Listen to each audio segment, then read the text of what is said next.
Good afternoon. That's the educator in me. Thank you so much, ladies and gentlemen, for being with us today. My name is Manny Cruz, and I proudly serve as the Senior Policy Fellow at Latinos for Education. We are a national organization, and I see some of my team members are in the audience today, and I just wanted to give them some recognition before I get into my introduction. We are joined today by our CEO, our Chief of Staff, and members of our team from across the country. And I'm so excited to be in Texas for the first time. Our Executive Director, Armando Arduña, thank you for having me. I don't know how long my pass is good for, but I really appreciate it. Got the dad joke out of the way, now we can move on. So Latinos for Education is so proud to be a part of the 1 Million Teachers of Color campaign. As you look over here, to my left, you'll see some of the membership organizations that are currently serving on our steering committee. So you'll see the Center for Black Educator Development, TNTP, Teach Plus, the Education Trust, the Hunt Institute, New Leaders, MCEL, and that is everyone who makes up the steering committee, and I want everyone to give them a round of applause.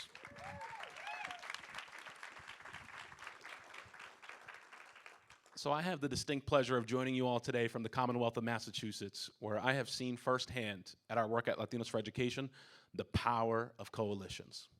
In Massachusetts, we've been leading on a bill called the Educator Diversity Act, and we haven't done that alone. We've partnered with organizations, 50 from higher education, district leaders, practitioners across the educator pipeline, and we saw results. But we know that this work at the national level requires us to break down silos and to build those same partnerships, and that is why we are here today for the common purpose of trying to secure 1 million teachers of color for our nation and our children. So to that end, we have a very dynamic panel, which I'm very excited to introduce. And so I'm going to ask each of my panelists to introduce themselves, beginning with Sharif. I'd like you to tell us your name, your organization, and to answer one question as well, which is, why does educator diversity matter to you personally and to the future of education generally? Well, thank you, Manny. Great to be here. Sharif El-Mekki, CEO at the Center for Black Educator Development. Shout out to the center folks, you know, all over the, from all over the country. Really excited to be here. They actually have a session tomorrow that is a great dovetail to this session tomorrow in the Hilton. I'll read your text in a minute about the exact location. I'll do that later. I think the reason why it's so important is, you know, for me, it's about a matter of student achievement. You know, when we see the outcomes from around the country, and we know, and we've known for a long time, that educators of color matter, and they matter a lot. And while a lot of people are talking about having a conversation, which is great now, people like Caroline LeCount was talking about this in the 1800s. And so here we are in 2023. The 1967 Black student walkout, the Chicano movement in California, part of their demand was more teachers of color to interrupt some of the racial biases, cute way of saying racism, that they were experiencing as students. So this is absolutely critical, and it's always been critical. Thank you, Sharif. Leticia. Appreciate you bringing the Chicanos into this space. It's all collaboration. Absolutely, my brother.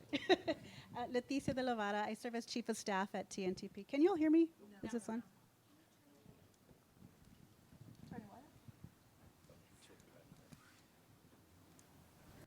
Better? Okay. Technologically challenged Leticia de la Vara, Chief of Staff at TNTP. I do want to start, though, with the land acknowledgement. The space we're in today is actually the unceded land of the Coahuitecan people, as well as the Lipan Apache and other tribes who have made this home before we ever got here. So I just want to make sure we bring them into this space because, to your point, this is not a new issue, and our people have been battling being erased for a long, long time. I work as Chief of Staff at TNTP. We, for those of you who don't know, are focused on ending and disrupting educational inequities across the country. We do that through a variety of ways, both in the classroom, through policy, and through coaching and advisement. So really excited to be here with Sharif and with Antonelli and Manny. And for the other coalition partners, if you saw yourself on the slide, please raise your hand because we don't do this alone, and just really excited for folks to buy into this for so early on when we started the campaign. Just really excited to be here. And to your point, like this, the reason this is we are here, I think to a T, it's very personal. I don't want folks to have the education experience I did. I didn't enjoy school, and it was because it wasn't until I was 20 years old that I can even think of seeing a person who looked like me at the front of the classroom. And so I tuned out multiple times, left the classroom experience multiple times along the way. But when I had my first teacher, I still am in touch with him, Dr. Dimas, at 20 years old, who showed me what I knew at home was true, that we were here, that we've had contributions across the country since before this was the US, and to be proud of it. When I actually saw that in a classroom textbook, my mind was just, it was just so affirming. And I want to have that experience for children, no matter where they are across the country. Now, I was 20 years old when I first had that. My daughter is now 20, and while her experience was better, it was not good enough. There were not enough opportunities for her to see folks of color at the front of that classroom, and that's why I think this campaign is so personal, but also so potentially transformative for us across the country. Thank you. Hello, everyone. My name is Antonelli Mejia, and can you hear me well? And I am from Boston. I'm a school principal, proud and really excited to be here today. When I think about why this is important, very similarly to you, Leticia, this is very personal to me. So I came from the Dominican Republic, I would say between 2009, 2010. Now, if you recall, that was when the No Child Left Behind was still in effect.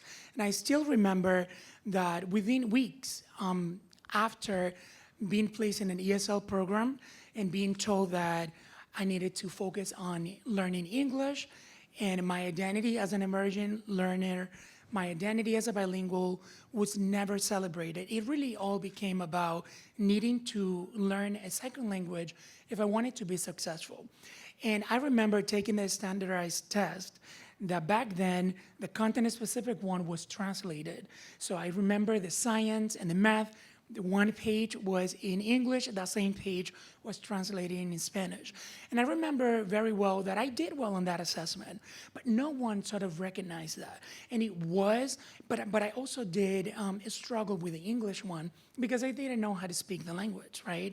So now, as an educator, I understand that there was a huge missed opportunity for the adults that were working to support me as a student and realize that my experience wasn't really inclusive or responsive to who I was and my identity as a learner.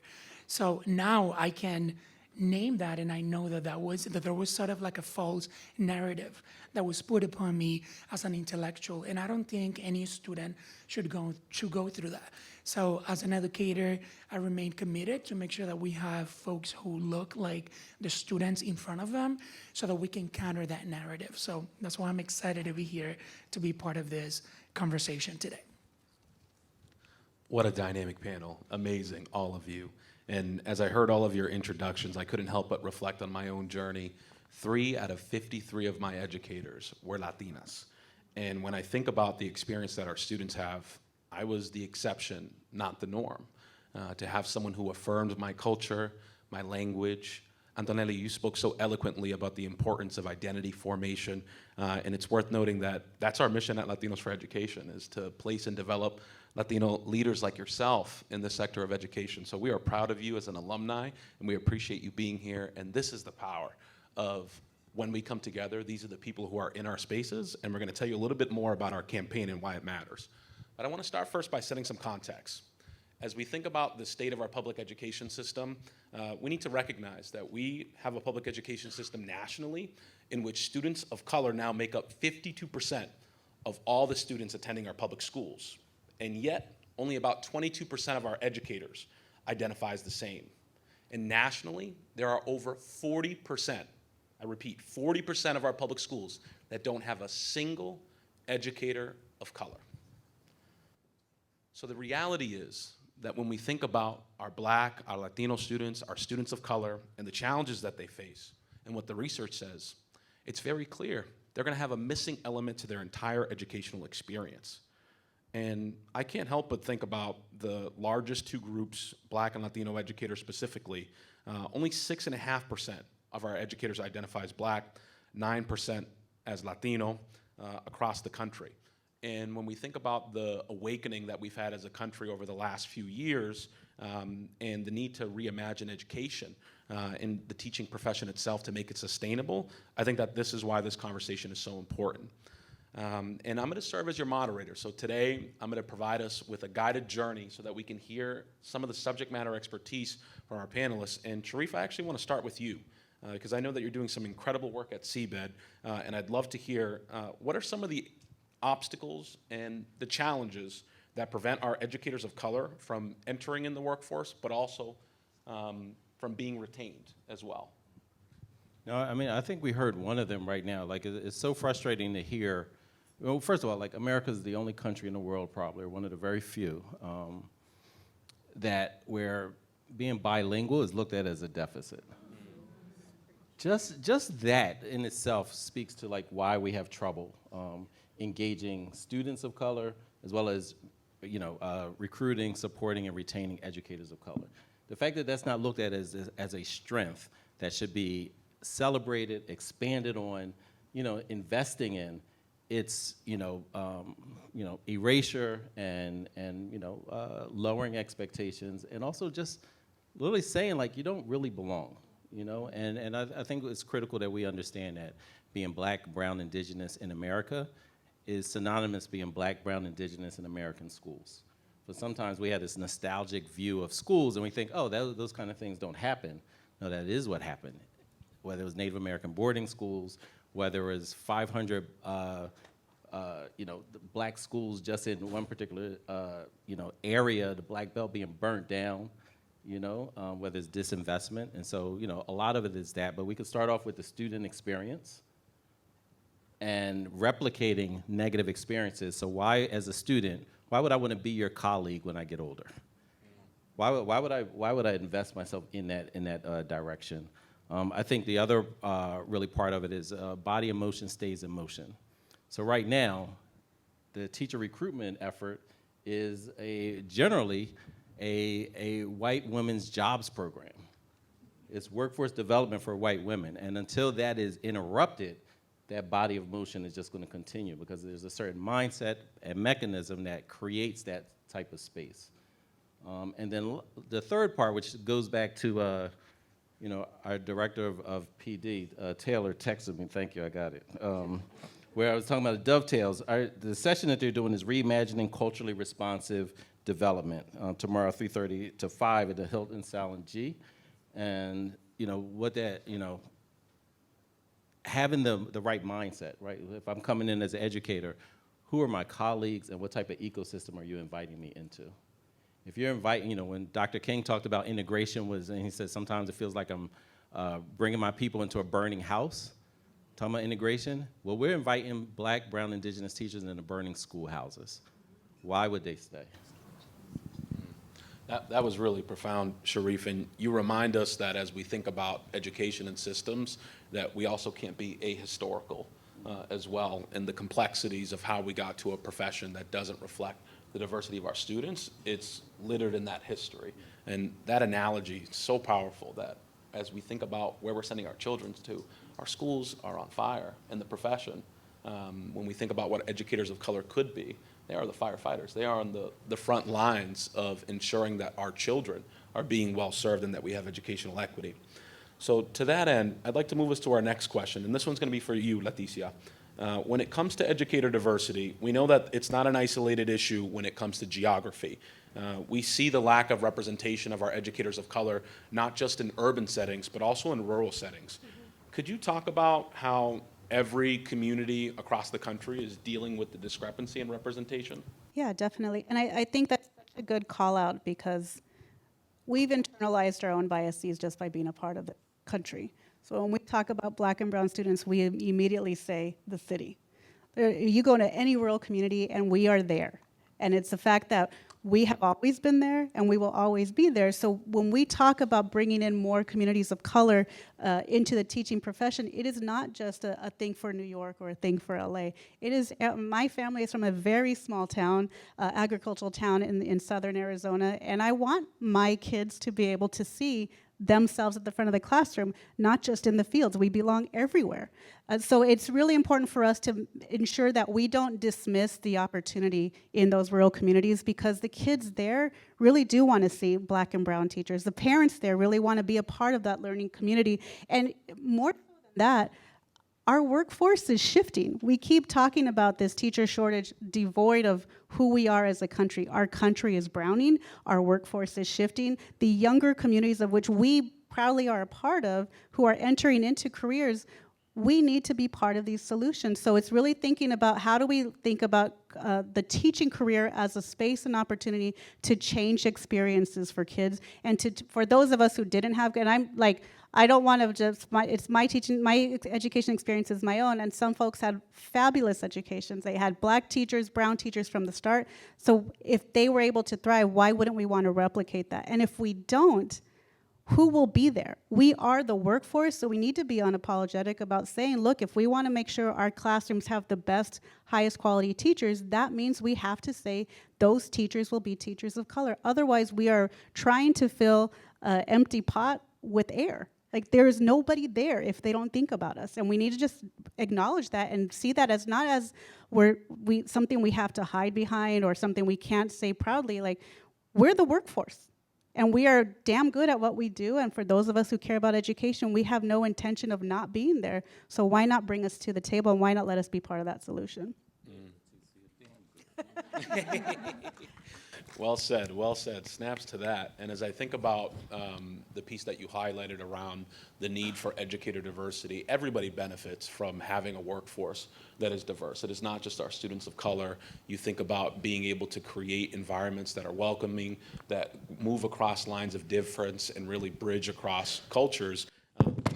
I think that the idea of having diverse educators in rural communities, urban communities, suburban communities, what it speaks to is the need for uniformity in the work that we do when it comes to policy, but then also the need for us to think about geographic diversity as we try to approach coalition work.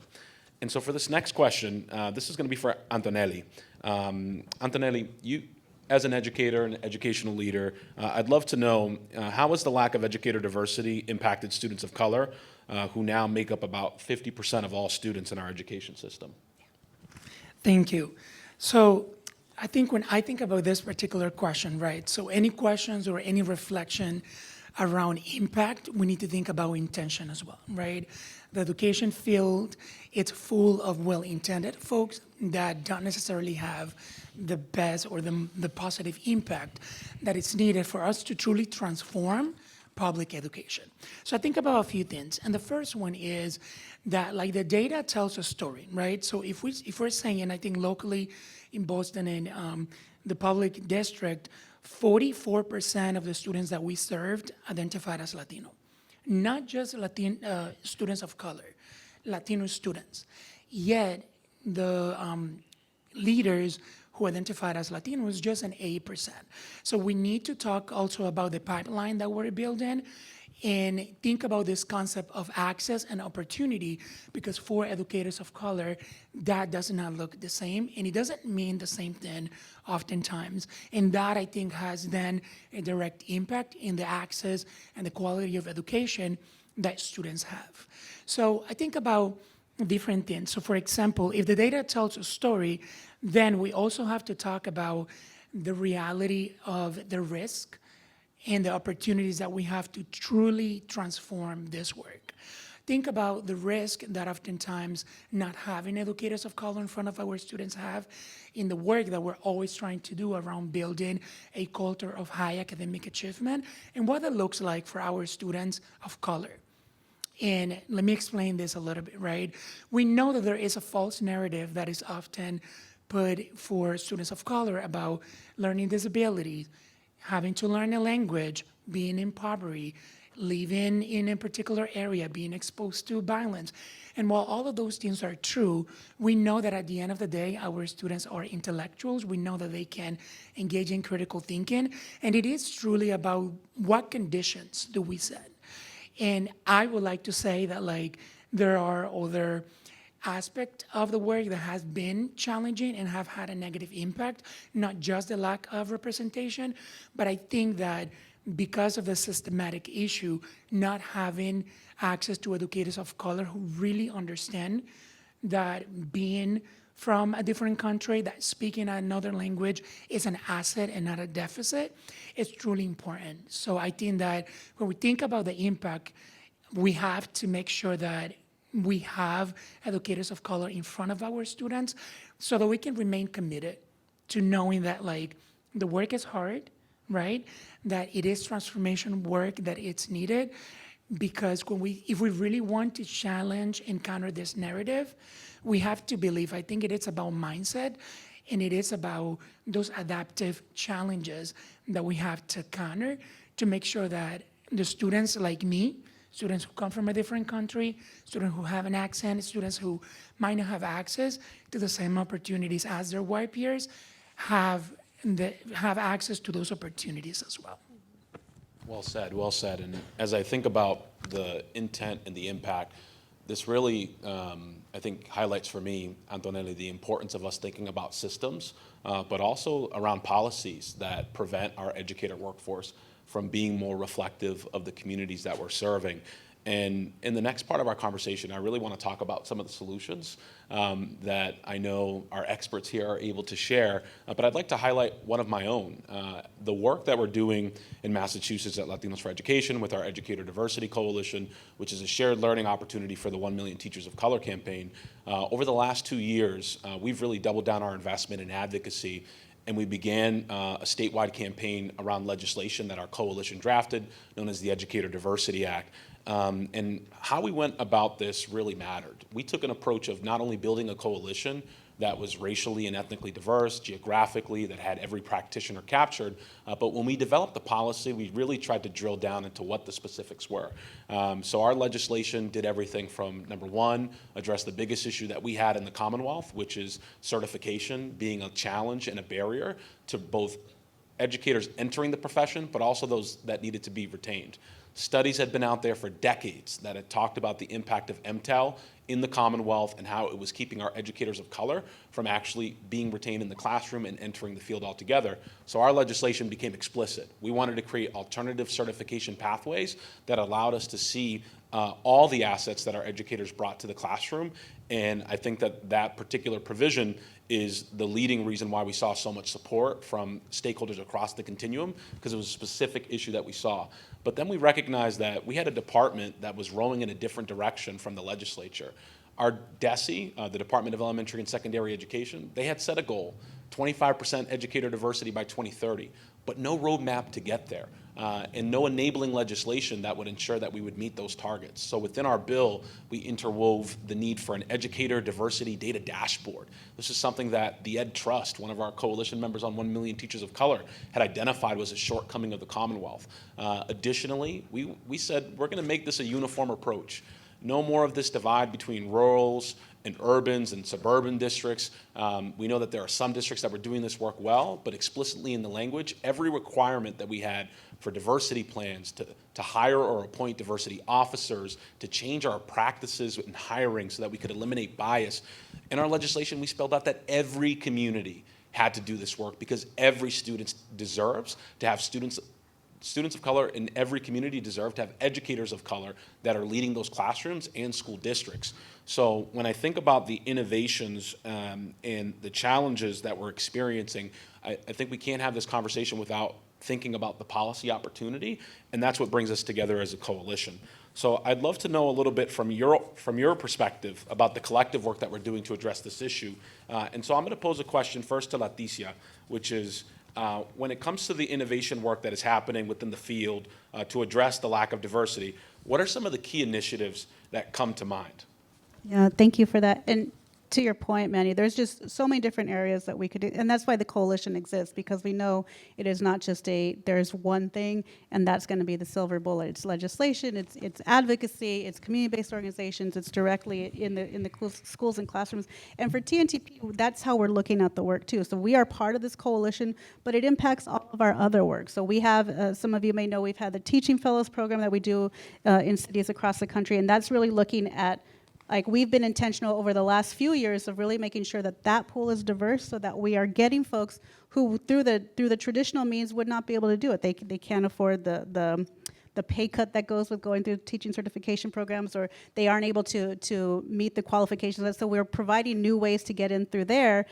We also, a few years back, started the Black Educator Excellence Cohort, which looks at developing Black educators to go into the classrooms, but before that, creating the spaces and places so they understand the testing requirements. They're building their network of peers and colleagues, because that's the biggest thing. When you get into a classroom and you are the only one, it's a very isolating experience. So creating those spaces where you can have mentors and network before you even get into there, to ensure you're there for the long haul, and that we're creating spaces where you can lift up the issues and resources that you need to thrive. And then I did see Stephanie here. We partnered a couple years ago with All in Ed, based in Arizona, Sir Stephanie, to do what we call the Parent Educator Academy, where we work with parents online. We did this bilingually. I got some folks here in the front who are part of that program.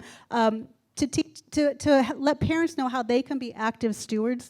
And this was actually really interesting, because this is a multi-gen. It was, yes, for parents to understand how to be engaged for their children's education, but also for schools to see these parents as part of their talent pipeline, whether that's at the front of the classroom as a teacher, or as a para, or a sub, or office aide, making sure that folks understood the value of that family in ensuring the school's success, just as much as they're expected as a parent to ensure their students' success. So really excited about those like very tangible ways, but we also see this as an advocacy issue, and we are very much focused on like both the federal and the state policy initiatives to ensure dismantle the barriers that keep us out of these programs. It's very hard to be a teacher, particularly if you're coming from a community where you may be the person who's helping carry rent for your parents. You may be the person who's responsible for ensuring your brothers and sisters are continuing to go through the school system, and you may be financing their college just as much as you're financing your own. Like, just really understanding the basic things that prevent folks from coming, and not saying, well, you figure it out, but actually thinking through policy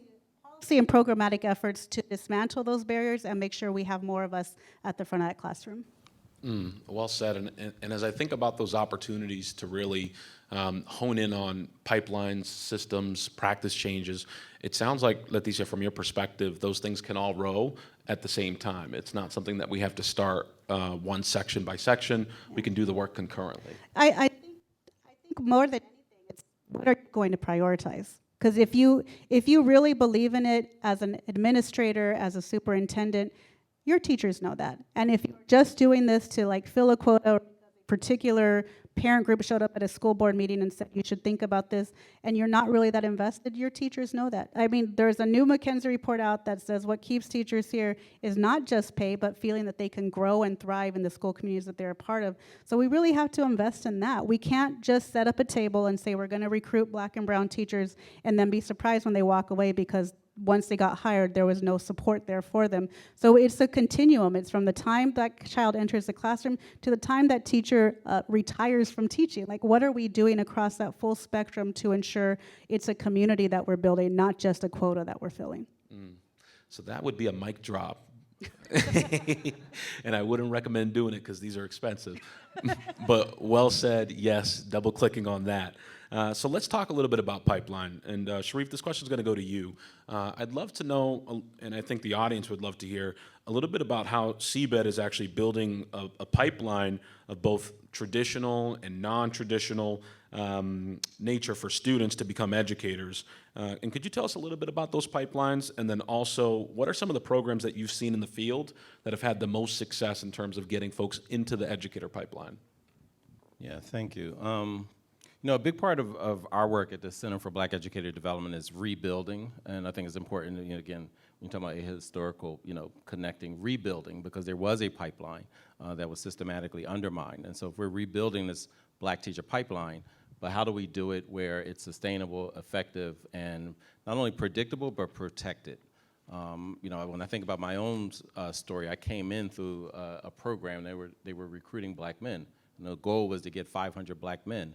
And as soon as people weren't paying attention, the program was dismantled, right? And we see that time and time and time again. And so, like, our work is really, how do we not only create this or recreate this pipeline, but how do we make sure that the supports, the pillars, are comprehensive enough to address it? So one is like policy and advocacy and agitation when necessary.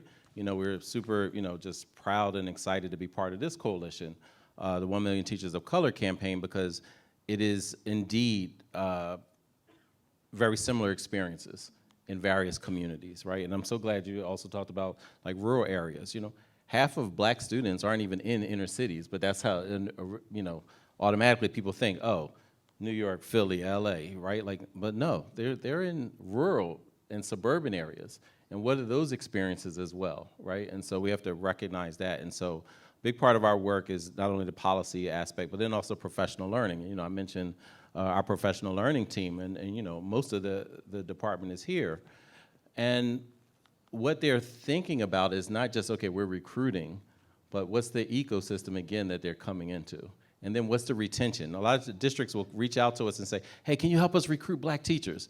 And we tell them, we don't have black teachers in our back pockets. What we do is we have a model for folks to use to actually try to implement, here's how you build a pipeline in your area, whether it's rural, suburban, or district. And the first thing to do is inviting youth into the profession, but also making sure that their experience right then, right now, is different.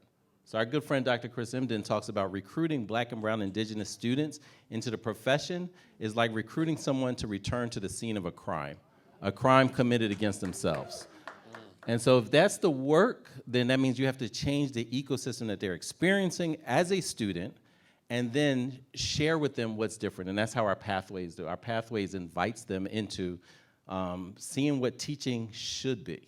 Not what they experience as students, but what educational justice and racial justice should be.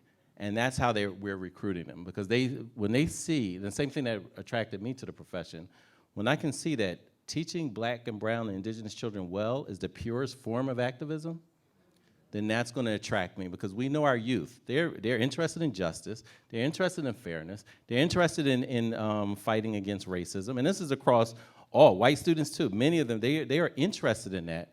And we help them see, like, teaching is a way to do that. Profound, profound, Sharif. Yes, give it up for me. I think about your comments around recreation, about rebuilding. And I couldn't help but nod as you said something that's actually an organizational value of ours at Latinos for Education. You said that you have to agitate when necessary. And it's so true as you think about the things that have happened to educators of color over centuries.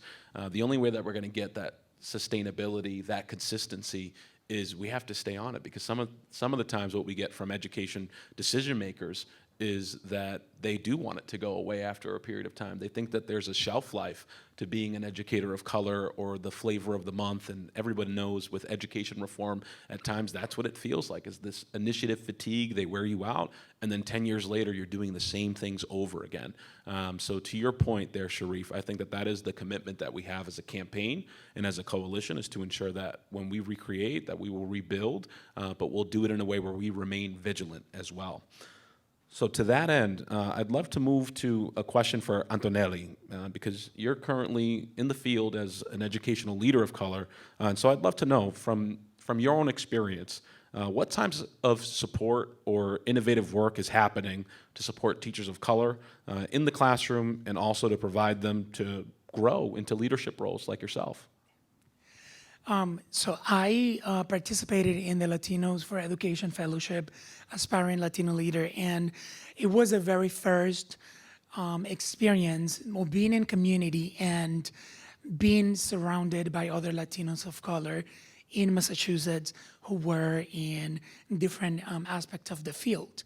Then after that, I went back to school to become a principal, but I was the only Latino in that space, right? So. And I know of Latinos for Education and the intentional work that they're also doing now to support teachers as well, and to make sure that they can have the tools that they need to make that work sustainable, but also to make sure that they are agitating when necessary. So thank you for reminding me of that value, because then I'm here and I realize, okay, so that's what I have been doing, like agitating when necessary, not because that seat at the table has always been there, and it's that saying, right? Like if the seat is not there, you have to put it there and like find a seat at that table. So I also wanted to talk about another organization. It's called the Teachers Lounge, and they are doing transformational work in Massachusetts around, and they just launched their first fellowship to support teachers in leadership for teachers within the classroom.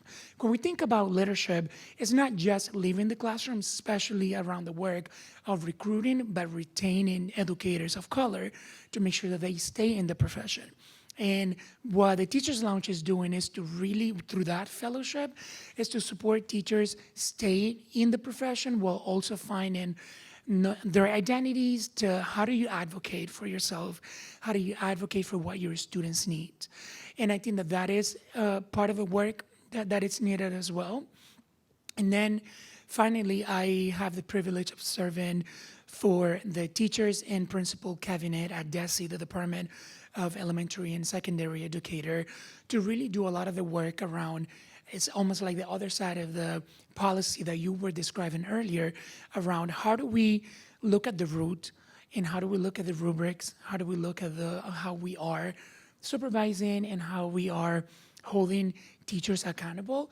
So with a group of other educators and leaders, had the opportunity of working for the past 2 years to really make sure that the language that we're using, the tools that we're using to supervise and to support teachers is grounded in culturally responsive practices.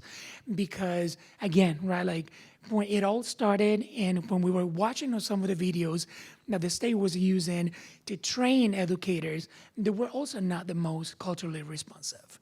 And right now, the work that we're currently doing is also pushing and making sure that the preparation programs for educators also understand what are the best practices so that educators feel like they're getting the training that they need to make sure that this work is sustainable.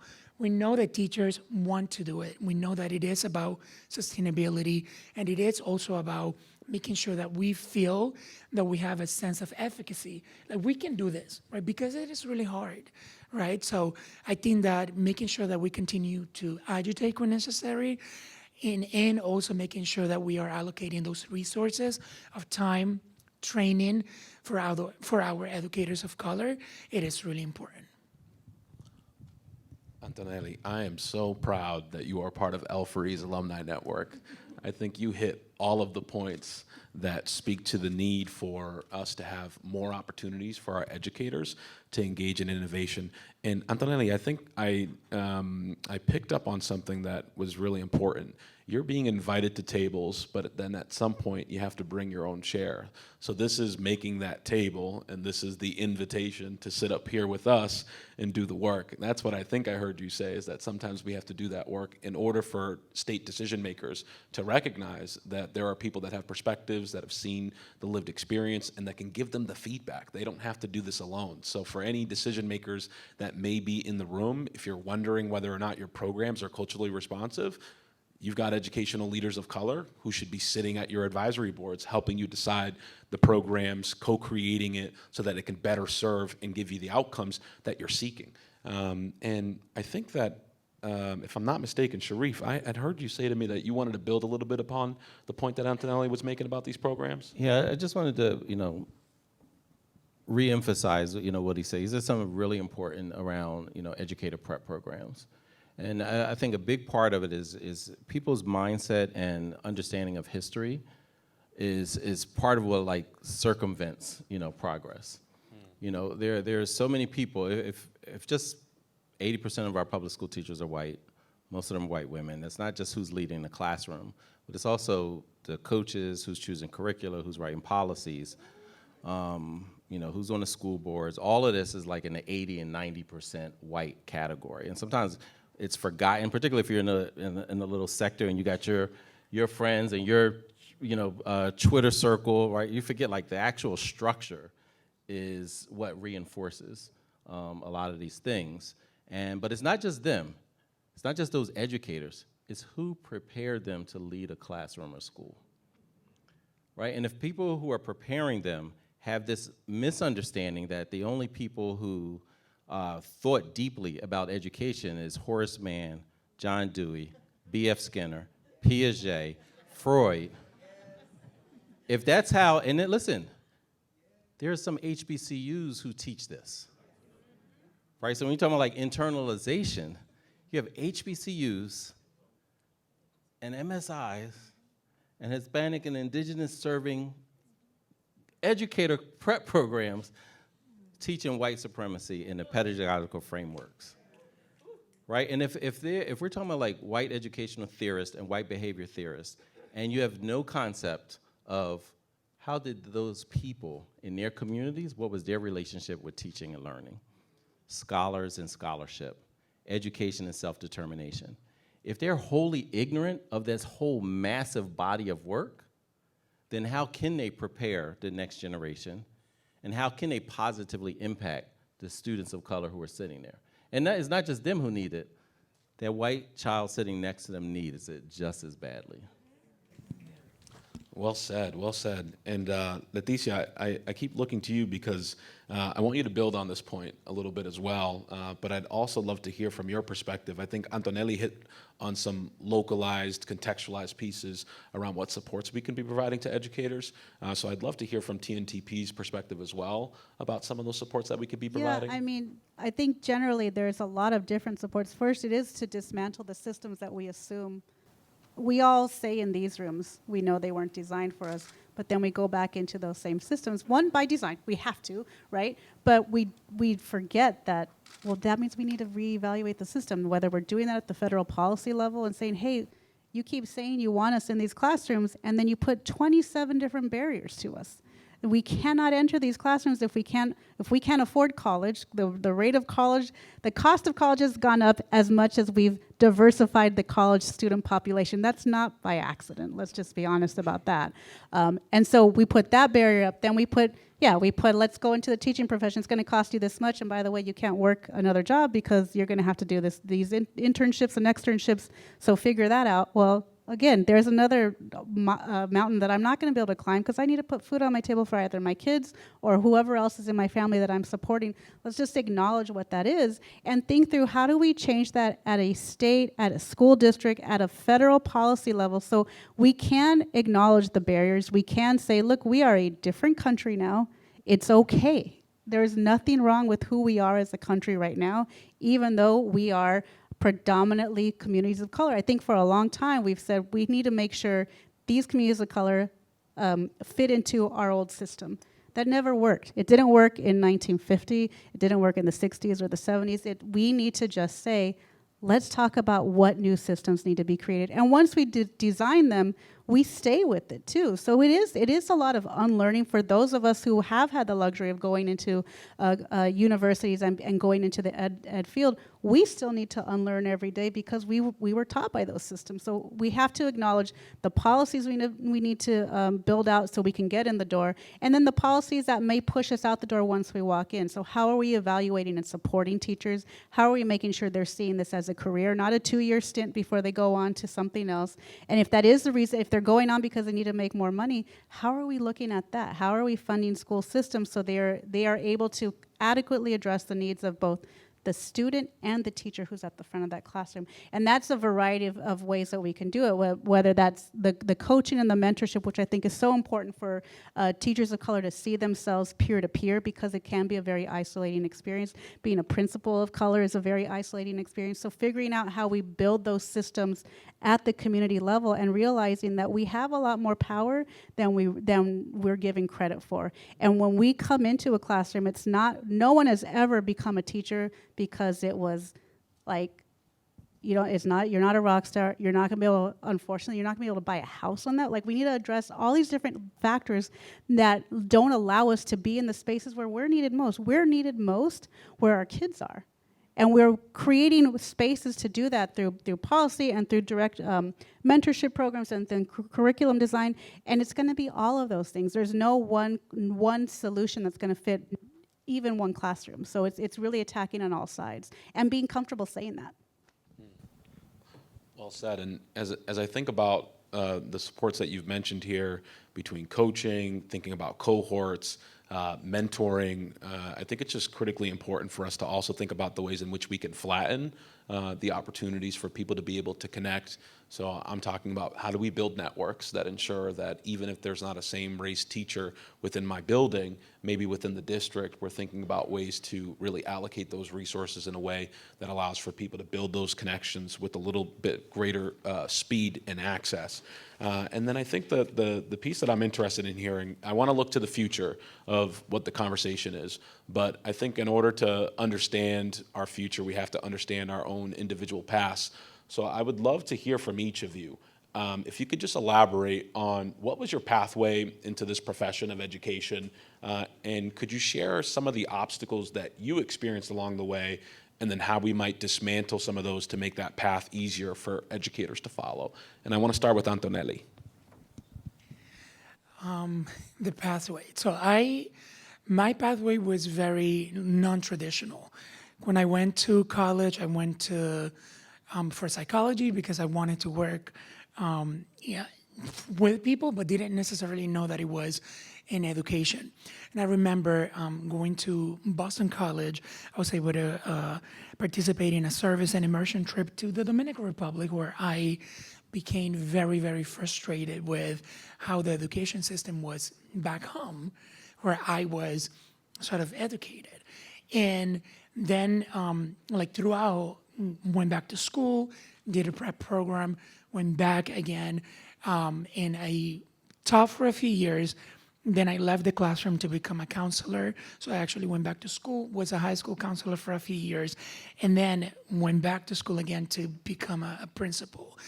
And I think that at the very root and at the very heart of it, it was the fact that even within that path, there were not a lot of people that looked like me. Went to school maybe 4 times, and still being the only Latino in those classrooms, in those fellowship programs, in those spaces. And I think that is why I always ground myself in this reality that like access and opportunities for people like me does not mean the same thing, right? So how do we make sure that if we are providing opportunities to everybody, that we're being intentional about then what does access look like for educators of color to be at the table, to make sure that their process of being in the classroom, becoming a coach, then becoming a principal, or being a leader in the community is sustainable, and it is, in a way, something that is needed, because if not, then we're not, we're always going, it feels like it's a cycle, right? So like it's unfortunate that I still walk in these spaces being one of the very few Latinos. And I think that like, and I celebrate my journey and my path, but I think that it is time to make sure that there's more people that look like me in those spaces. So what are we gonna do about it? Same non-traditional path. I've never been a teacher, but I guess what brought me into it is I moved around a lot. We went to a lot of different schools. I think of me and my siblings, I was the only one that got to go to one high school, and I fought really hard to do that. Took a lot of buses, just because it was reality. We moved a lot, so I was never the top of the class. I was never the worst. I was always in the middle. And I think there's so many kids. We talk about the high achievers, and we talk about the folks who drop out, but there's a huge percentage of us who are just in the middle and get ignored. And that was my experience. I was in and out of classrooms, and then, I didn't even get my college degree till I was in my mid-30s as a full-time single parent. So it was education was not my thing. It was something for other people because I was never seen there. I also was like, at that time, the schools are much different now, but I was usually the only person of color in the classroom. And if there was one other, you can guarantee that we were called the same name multiple times. They couldn't figure out who was who. So it was very like we weren't welcome there. Whether the teacher realized that or not, it was not a space for us. So I pushed away from school. But as I grew up, I got into organizing, and no matter where I was organizing, whether it was for healthcare, immigration, voter rights, voter registration, criminal justice reform, it always came back to what's going on with my kids and what's happening there, because that experience will shape the other experiences that they have, whether they're seen or not seen, whether they have access or they don't. That's always there. So I kept gravitating towards education spaces, and I'm so glad I did, because what I thought was my unique experience was actually a very shared experience. There wasn't someone that they identified with at the top of the classroom, and that's why they also exited and felt like that wasn't the space. So it emboldened me to think like, well, how can we change that? Because now we're all parents.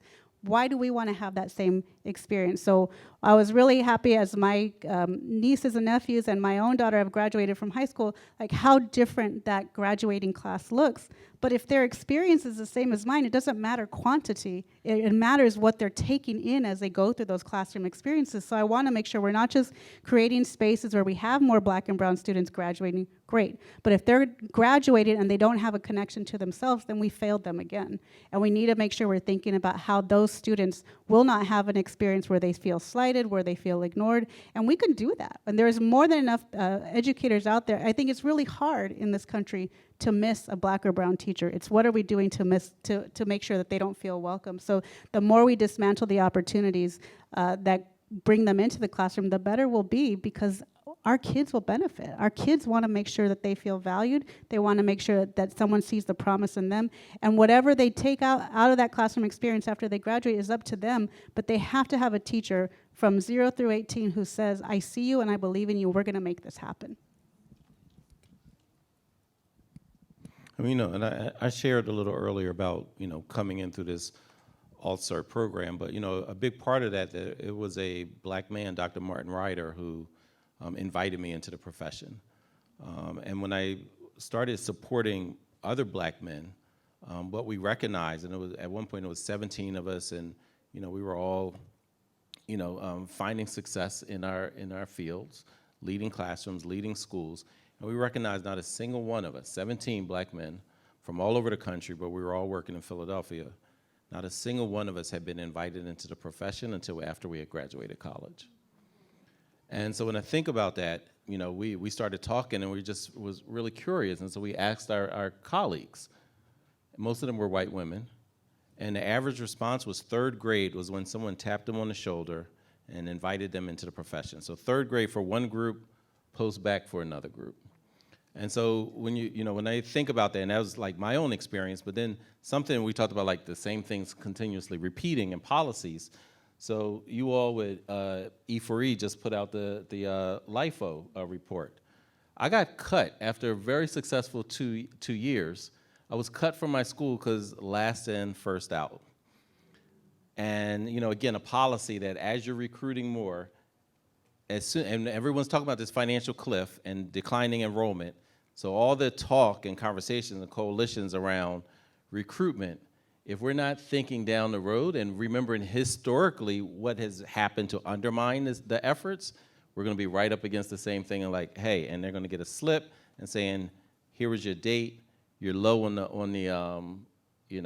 with seniority list, and so you have to go.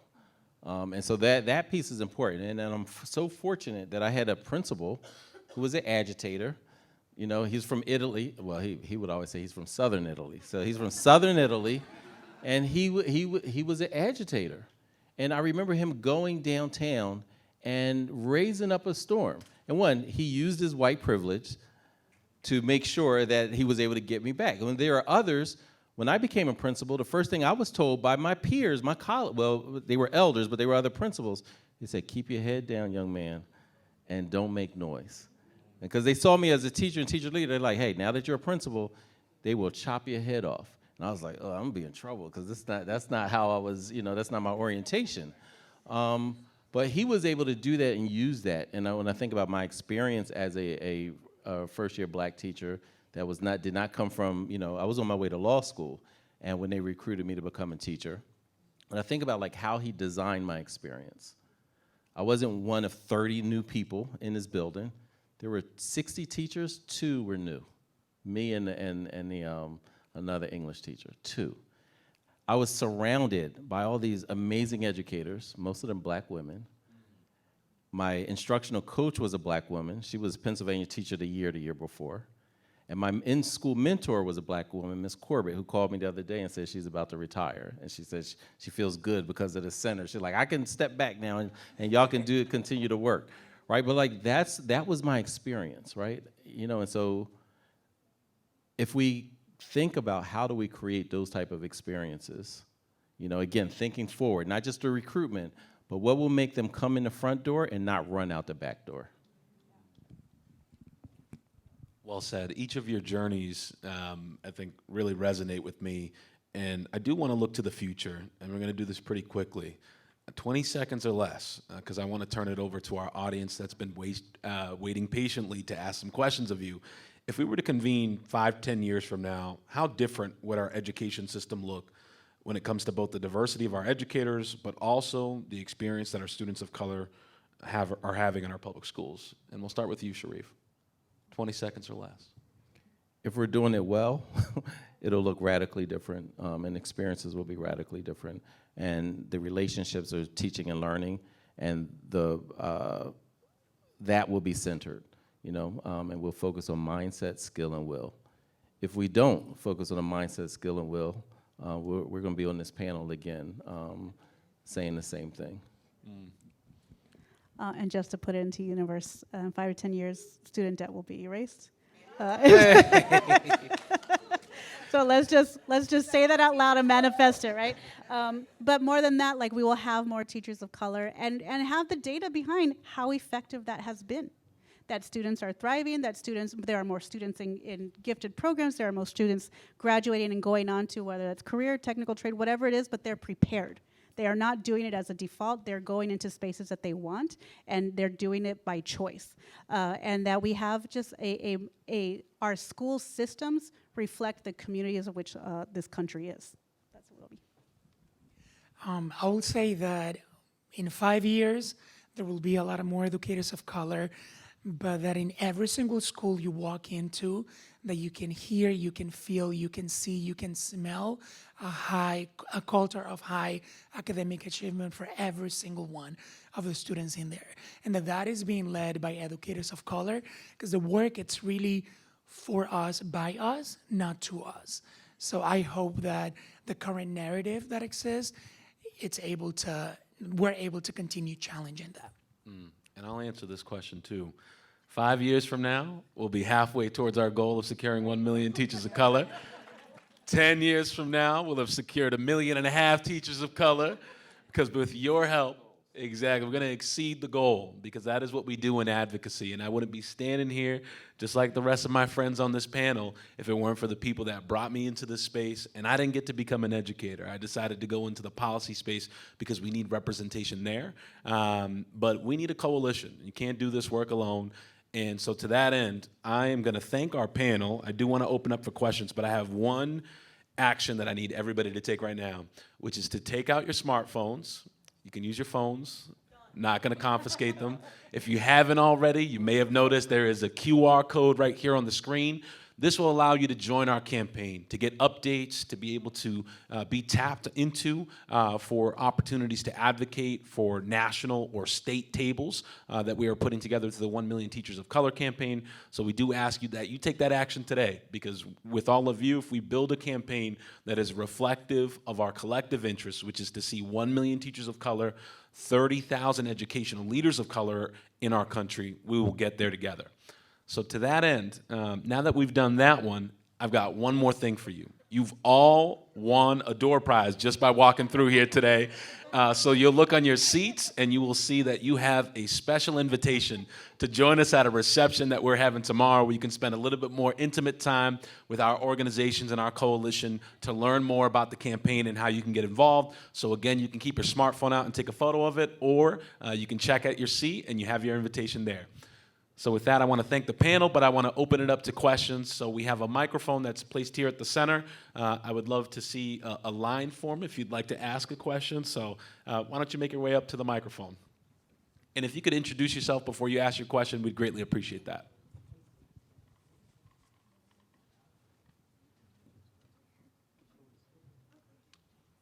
Hey guys, hello. Yeah? Or use my teacher voice, whatever. All right, so I'm from Dallas, right? And my concern is about this work below the Beltline, right? So from Florida to Arizona, We are not seeing diversity. It is hard to move the policy. I mean, our very own governor said he does not want to hear the word diversity come out of anyone's mouth when it comes to hiring.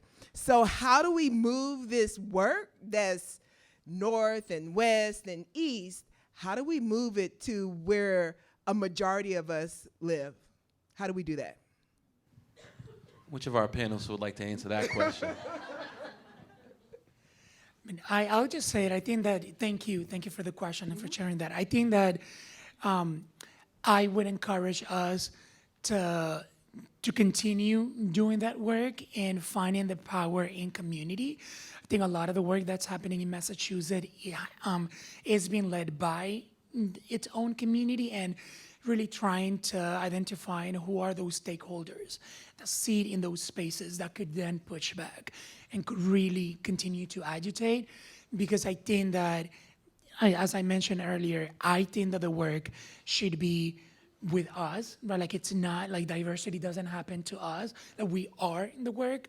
So, but I also recognize the challenges within the politics around that as well. So thank you for sharing that. And, Oh, I was going to say, I forgot to introduce myself. My name is Edwina. I'm National Board Certified, and I'm a director with Pivot Learning, or Unbound Ed, my bad.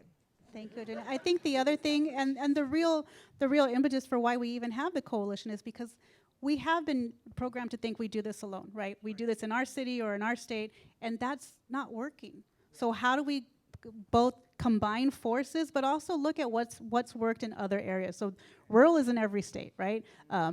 Very repressive laws are in every state. So we could look to examples through this coalition of what has worked and what was the groundwork that happened. Who are the ground-based organizations that are championing this all the time and joining forces together? So that's actually a big piece of the coalition. When you get onto the site, it's not just about we're going to parachute in and do it ourselves. It's about what is going on in each community, where are the similarities, and how can we draw on those similarities to see strategies that may work. But where there isn't, what can we do to join forces so that we aren't advocating for this by ourselves? Because it's going to really take it's going to take all of us working together. There's no way we're going to be successful if we're doing it on our own. Well said. Thank you. I'm John Gatica. I'm a regional counselor for responsive ed. This is my second career. My first career, I was a principal for 30 years. And so I was a principal in 1992. Some of y'all are probably students at that point. I was a student.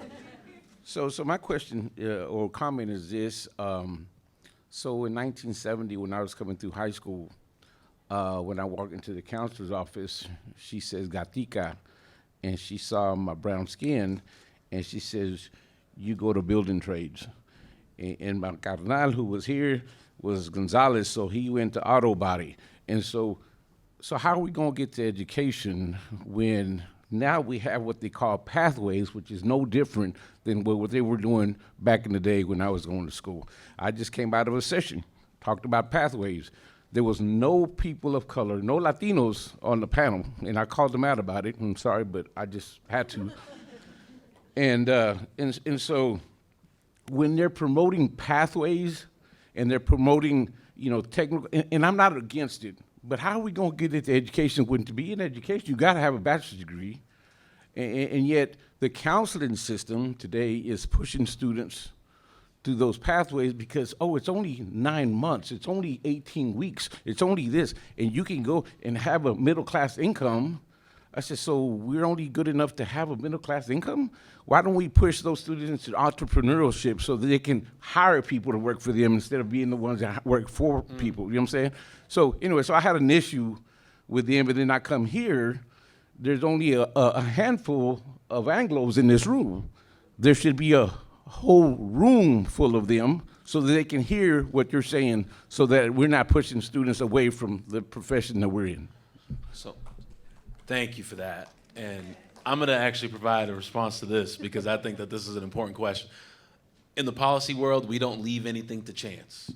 We have to be explicit. I love that you mentioned pathways. At Latinos for Education, that's exactly what we're working on explicitly in policy. You might be familiar with the early college program. It's been around in Texas for a very long time. In Massachusetts, it is in its infancy. We know that the future educator workforce is our current students of color. What we have advocated for explicitly is the creation of an educator pathway within the early college program. And the reason we do that is because early college is evidence-based. In Massachusetts, it is designated to serve first-generation Black, Latino, low-income students to ensure that they actually complete college. And our vision is that we have this goal of reaching 45,000 kids in early college within the next 5 years. We'd like to see 10% of those students enter into the educator workforce. And the way that we get them to do that is through the early college program, in which they could be offered up to 30 to 60 college credits, which we know college access and completion, that is the challenge for getting our future students to be at the head of the classroom. So to that end, I think as we think about policies and interventions, don't leave it to chance. Write up the policy, amend the language to say, education is a pathway, we're gonna support it, we're gonna do all the things that we've talked about doing here, practice change, concurrently to policy, but I would not leave it to chance. That would be my advice, and that's exactly why you need to join the 1 Million Teachers of Color campaign. Yes, next question. Short guy problems. All right. How you doing? I'm David Lopez. I'm from the Bronx, New York, Boricua. I'm a senior technical assistant specialist with Wested, and I'm having a hard time even asking this question. I'm holding like a personal tension myself, but I'm gonna ask it because I usually don't, because the panel, but we have a diverse set of people of color on stage, so I'm asking it about us, right? And I'm really interested in the work around sort of, shout out to the name, right, Educator Development. What is the work that we have to do for educators of color, right? And so the spirit in which I asked this, so I do a lot of work around disproportionality, right? And I definitely understand the need for increasing educator diversity, but I'm really curious about this work. So for instance, across the country, I've seen a lot of non-Black Latinos contribute to the disproportionate referrals and suspension of Black American children, right? And so what is the work, for me, what is the work that we have to do in this coalition building that really, that when we see folks of color, they're supporting, all students of color in ways that are effective, that we're checking our own anti-Black racism, so on, our own xenophobia. How do we do that in a world where it's a white woman's job, right? And how do we create that space for us? Yeah, I mean, I think that's a really great question. One of the things my mother used to say all the time is, unfortunately, sometimes our best teachers are our oppressors. We learn, we internalize, and so when we talk about mindset, and when our team is doing professional learning, that's where they start off. Like, what's your mindset? Is it healthy? And how do we get all of us to consider, where did I learn that from? Who did I learn that from? And how did I keep, internalizing it, right? Because everyone doesn't want to end white supremacy. Some people want to improve their position within it. And if we have that kind of mindset, then that's going to translate to how we treat children, right? And there's a book in Philly called Up South. Well, it's about Philadelphia, called Up South, right? So not just the Deep South, but up, in Philadelphia. And what they talk about is heartbreaking, but you see it in schools and classrooms.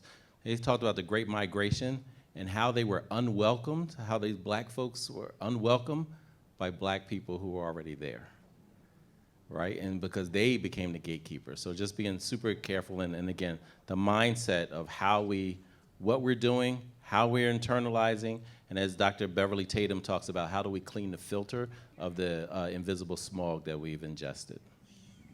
And I think that we also, as Latinos, we need to unpack all the internalized racism we've been taught, both at the classroom level, but at our family level. We've been taught to dismiss our indigeneity.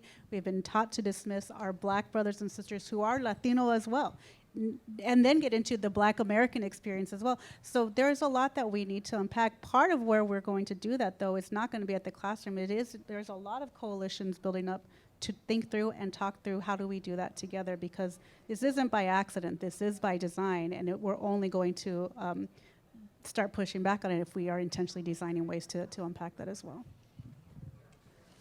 Thank you.